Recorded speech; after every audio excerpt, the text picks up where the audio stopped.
I don't think so. No, no, no, no. I don't.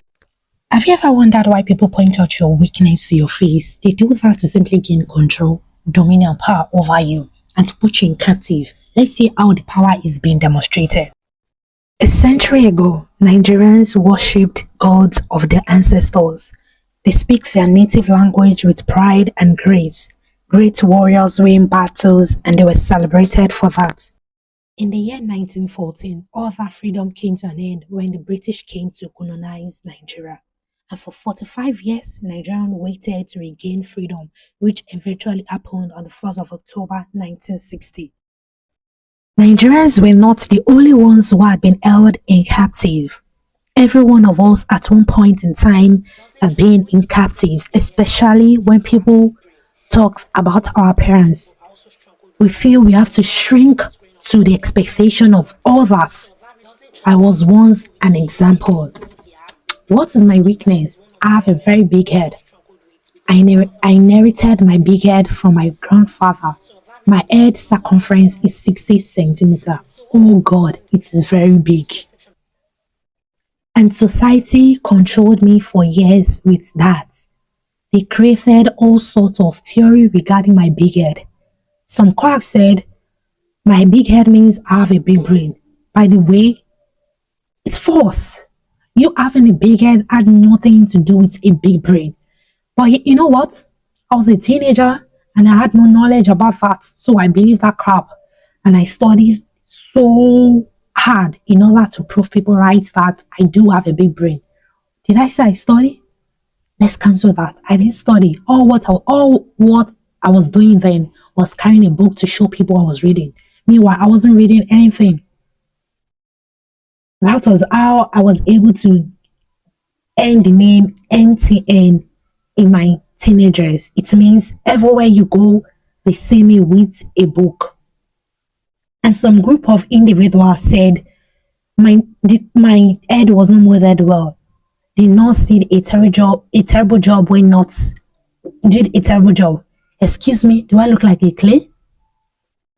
And other philosophers gave me all sorts of advice.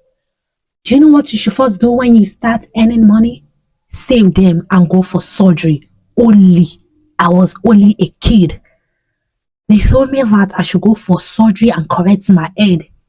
And it baffles me why we have the same set of people condemning others when they go for surgery. At one point in time, you and I have played a part in the insecurity people had, and that is the reason why plastic surgery is never going to go away. We've hurt so many people, and all those damage need to be repaired before plastic surgery can come to an end. And there comes the questionnaire. You know who I am talking about? People who have all sort of questions regarding my appearance. The first question they ask me is, why is your head big? Seriously? How do I have an answer to that? I'm not God. Why will I have an answer to why my head is big?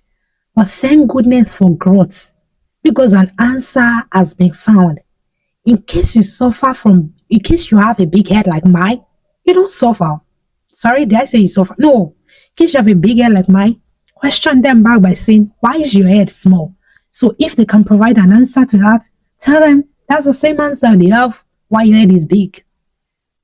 Obviously, people have expectation regarding how girls are supposed to look like when they become ladies. You get that? Thank goodness. They ask me why do I look like a lollipop when I'm supposed to look like a seaweed. You're actually right about that. I do look like a lollipop. I have a very big head and a tiny body. I'm not like a seaweed that has a small head and a big body.